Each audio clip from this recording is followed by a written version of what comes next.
বাংলাদেশ 2.0 থেকে সবাইকে স্বাগতম নতুন বাংলাদেশের প্রথম ভিডিও।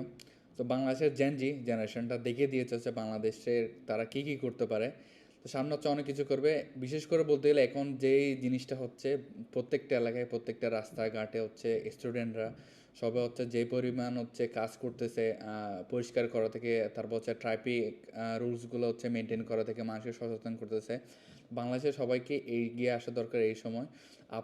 আমার দেশকে যে আমরা নিজের দেশ যখন ভাববো, নিজের ঘর যখন ভাববো, যখন এখন যে কথা বলার যে নিজে কিছু করার সময়টা এসেছে, এই সময়কে আমাদেরকে কাজে লাগাতে হবে, ভালো কিছু করতে হবে। এটা যদি আমরা কাজে না লাগাইতে না পারি তাহলে হচ্ছে এই যে সরকার শপথ গ্রহণ করেছে ডক্টর ইউনূস, তারপর হচ্ছে যারা আছেন তারা চাইলে কিছু করতে পারবেন না যদি আমরা না ওনাদের সাথে একসাথে হই। এটা উনি নিজেই বলেছেন। তো সেই হিসাবে সবাইকে বলবো আপনারা সবাই একসাথে কাজ করি।